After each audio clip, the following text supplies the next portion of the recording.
Politics. It's always been a game of gotcha when campaigns are going. Candidates and teams, they watch the every word of their opponents in hopes of catching an error or a statement that can be construed as extreme.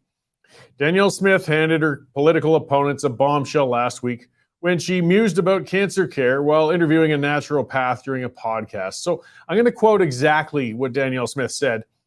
She said, once you've arrived and got stage 4 cancer and there's radiation and surgery and chemotherapy, those are incredibly expensive interventions, not just for the system, but also expensive in the toll it takes on the body. And I think about everything that built up before you got to stage 4 and that diagnosis that's completely within your control, and there's something that you can do about it that is different. Okay, now, out of all of those words, the offensive words were, in that quote, completely within your control, as you can see highlighted in there. And it isn't surprising that it's upset a lot of people. I mean, pretty much everybody has had experiences with cancer, whether directly or with families and friends. It's a terrible, wasting disease, and it's an unfair one. Cancer takes children and seniors alike, and we've made great strides in treating it, but it's still by far one of our biggest killers out there. Now, Smith walked it back and tried to clarify the statement, but the damage has already been wrought. Her opponents and many in the press have, of course, been eagerly jumping on this and implying she was blaming cancer victims for their own conditions. Now, there's a lot of health and lifestyle choices we can make to reduce the chances of getting cancer. I mean, smoking, of course, is a big one, or reducing drinking, not getting too much direct sun exposure, or avoiding airborne pollutants and other things. Those choices, though, they only reduce the chances of getting cancer. They'll never eliminate them. I mean, non-smokers can get lung cancer too. Young women can get breast cancer, and children can get brain cancer. And there's not a thing that could have been done to avoid it. I'm giving the benefit of the doubt and assuming Smith meant to imply that efforts could be made to mitigate risk and aren't, as she said, completely within one's control. That's all it takes, though.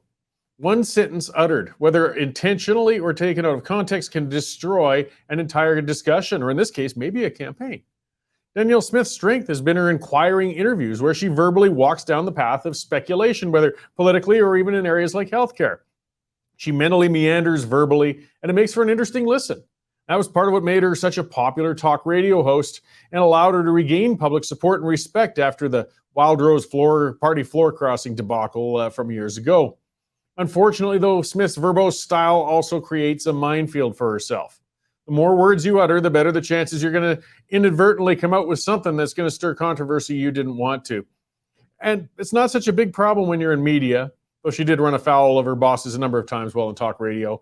It's a huge problem, though, when running a major political campaign and you're surrounded by opponents who are going to exploit every possible error. Smith has explained herself repeatedly, and now there's little else she can do but hunker down and see if this one blows over. Time will tell just how damaging the statement may be for her political future. The other thing she's likely going to do, and this is unfortunate, is reduce the amount of time she spends freely speaking. She'll move into the more controlled mode and stick to talking points. And that's unfortunate because it's going to make her sound like every other candidate in the field. I know for me, it's painful when I interview candidates on the show and I can't get anything beyond their carefully scripted statements. I mean, I might as well just read their press releases verbatim and save myself the trouble of booking them. It's a safety tactic on their part, though, and I can see why they embrace it. I just don't have to like it. I do hope we don't see Smith shying away from being outspoken and examining new policy ideas in light of this mess. Her strength is in thinking outside of the box and being receptive to new ideas. That can also be a weakness, though, if it's not done with care. The campaign's still relatively in the early stages, and Smith came out of the gates hard, which made her the presumptive front runner. I'm not sure if she's maintaining that status right now. Now, I despise how so many politicians go into the nobody moves, nobody gets hurt mode of campaigns where they shy away from anything that can be considered controversial. In light of recent events, though, we can see why they do it.